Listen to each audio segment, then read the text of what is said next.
What's up, YouTube? I just want to do a quick video on some Enneagram stuff because I watched this long panel put out by the Commonweal, which was hosted by Beatrice, Chestnut, and Michael Lerner, where they address the subtypes and they go through all 9 types. B. Chestnut is the one who wrote this, The Complete Enneagram, where she discusses the subtypes. And look, I got red wine on it. But I thought this was very interesting, so I just wanted to give a quick impression, and then I'm going to link to it. So, if you guys want to know more about your number, I recommend watching. If you don't have time to watch all 9, at least watch your own number.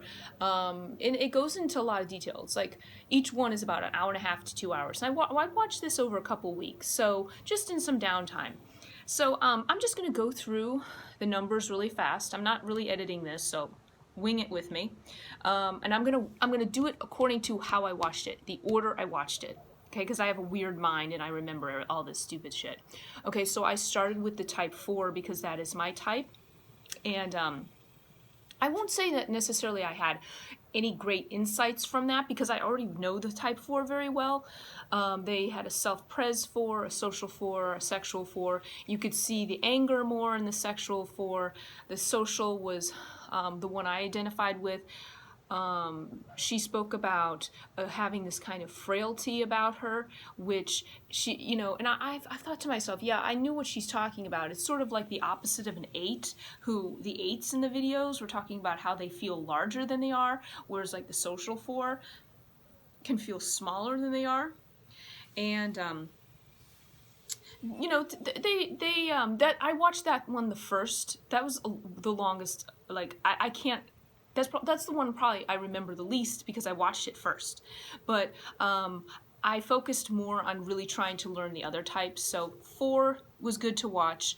I just knew most of it anyway since I read a lot about type 4 because it is my type. So anyway, let me just go next to type 6. That was the second one I watched. Type 6, they were more laid back. They were funny, humorous. They had kind of a self-deprecating humor. One guy, he was hilarious. He could have been a comedian. When they were speaking, a lot of them were sitting there nodding with each other. They talked about having this sort of instantaneous preparation mode about them, that they just know if something bad is about to happen, they can suddenly prepare for it. And one of the guys made an example hit the brakes, or they just anticipate. They know how to anticipate the bad things that might happen. So having a 6 when you're on a trip or you want to trek anything or climb a mountain is probably a good idea. And so they were very interesting to watch. I enjoyed them. Then I watched type 3. Okay, type 3, now if you don't know anything about type 3, they're the achievers. It's funny because 4s tend to overall probably dislike type 3s because 4s feel overlooked, but 3s tend to get all the attention. So 4s will very often resent them for it, and it depends on what subtype. But one lady says she was a self-pres 3, says that she was born with a to-do list. I noticed that the 3s spoke more about outward achievements and accomplishments and material success. One woman said that she wanted to be a researcher, but then she decided not to because she didn't think she'd be any good at it, but she realized the reason she wanted to pursue it was not because she was so passionate about the research, but was because of how it would make her look. In other words, an image. She also said something like, she really wanted to get a BMW, but that's just so flashy. I should just get the Prius instead. And so there's a lot more talk with the 3s about more material things. I learned also about the sexual 3, which I didn't know a lot about. Sexual 3s they are more other focused, and not saying that they're necessarily like a 2, but they have that aspect that like a 2 in the sense that they will spend a lot more time talking about others and trying to get others to achieve their goals.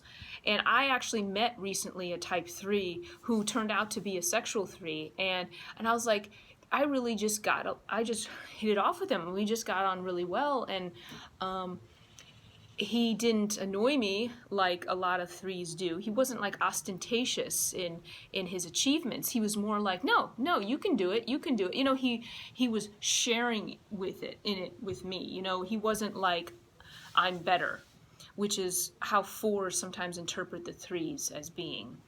So that was interesting. Then I went from 3 to 5. Oh, and just one last thing. The type 3 actually is very interesting. Towards the end, Chestnut goes into this long explanation about the Enneagram and its relation to the Odyssey, and you can watch that. It's very interesting.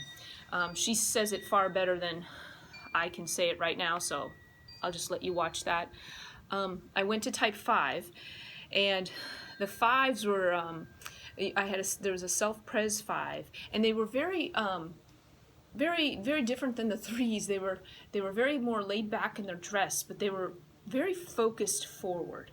And there was one guy on there who said that he had gone to another country and he met another guy there, and he said he didn't like hanging out with this guy because this guy just was he thought boring, and then he realized, well, maybe he's just like me. And it was funny because this type 5 said he didn't know what his type was, and someone had suggested that maybe he was a 4, and he sat in with the 4s for like 5 minutes and was like, no. And so he came to realize he's a self-pres 5, and the 5 spoke about wanting, they don't like surprises, they want preparation. They also spoke about a lot of things that the 5 said I identify with, like compartmentalizing certain people because they can't take like this person knowing this person and that, and then like, you know, and I know what that is sort of, I felt that too.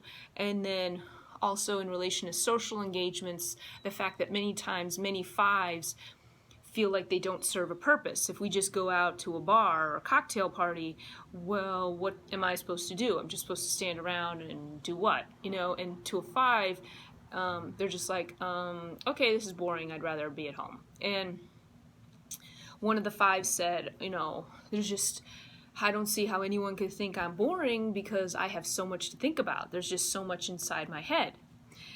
And then I went from 5 to 2, and the 2s are all emotional. I think every single 2 started crying. And what I noticed, the big difference between the 5 and the 2, was the 2s were sitting there, and I noticed how they just looked at each other more. When someone else was talking, they would look at them. And the 5s didn't really do this. The 5s were more focused forward. 2s sort of looking at each other. They spoke about how they're doing for others and the manipulation often that results from that. Also, Beatrice had mentioned that what's really good for type 2s is actually having a 4 in your life, because 4s will sort of tell them like it is, and like, all right, it's not all, you know, roses and lollipops here. You gotta fucking, you know, look at the full picture.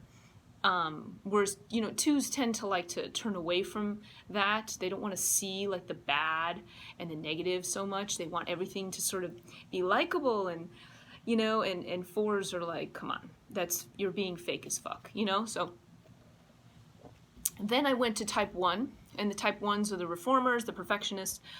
I could identify with a lot of type 1. I find myself sometimes going to 1 when, not just integration, but sometimes I pick up on the negative 1 traits. I've become very critical, and also just very like kind of OCD about certain things, like cleaning and making sure everything is in order and liking a certain aesthetic perfection.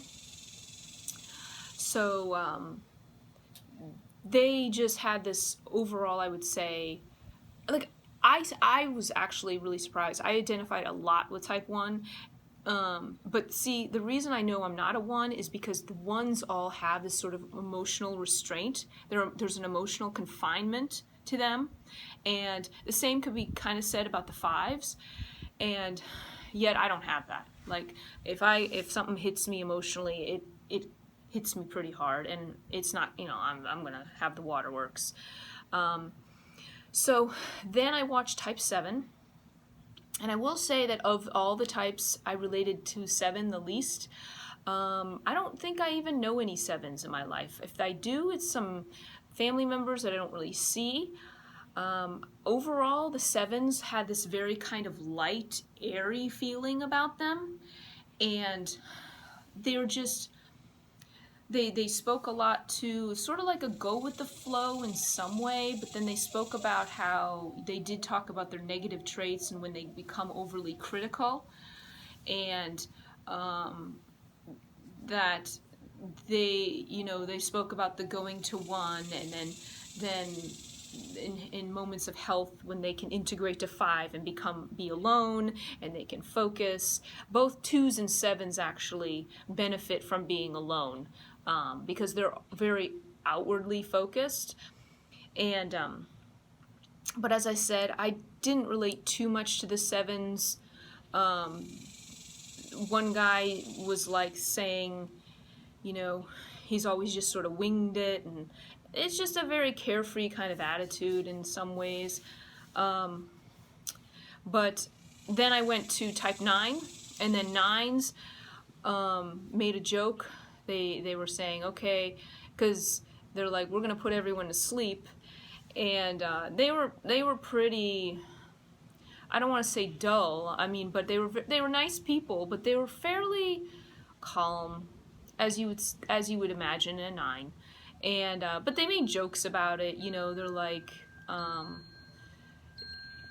one guy said, I got angry one time, and someone had said to him, oh, it's so cute when you get angry. And so the 9 panels discussed a lot about anger, how they handle it, and what they do to placate things. And so I can't imagine. That would be, I don't know what it's like to be a 9, where everything is on the inside just sort of really placid.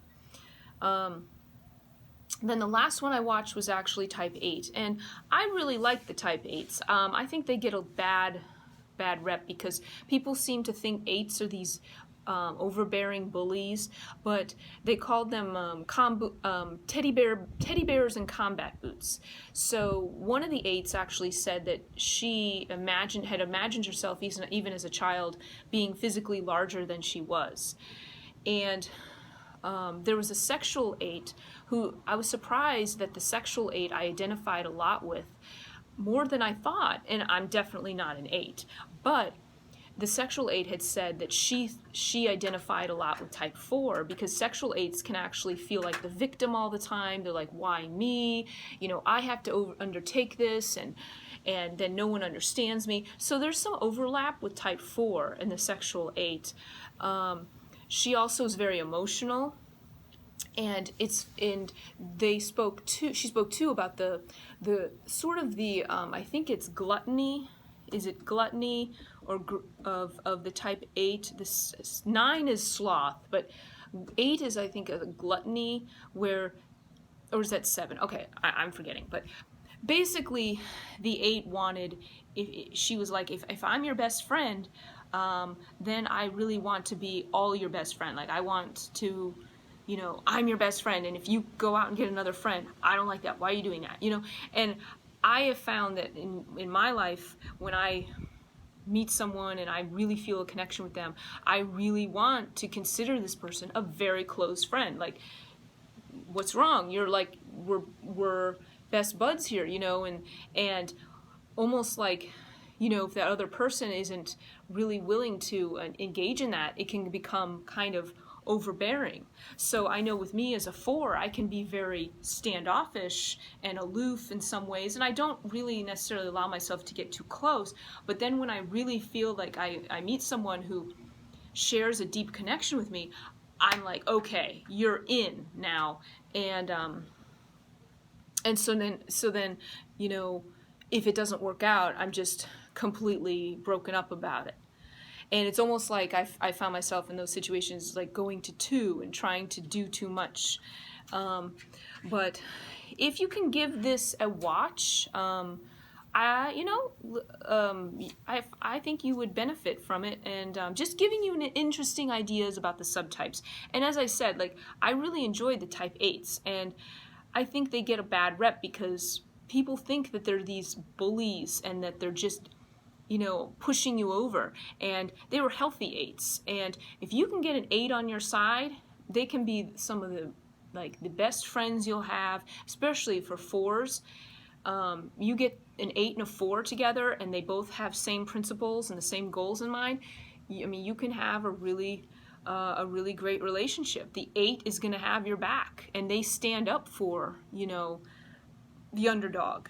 And while as a 4, I can identify sometimes with the underdog, and I do support the underdog internally, I'm not quite as outward about it as the 8s were. The 8s were like, you know, if I see someone being mistreated, I'm going to say something. And they stand up and they're like, no, you're not going to treat someone like that.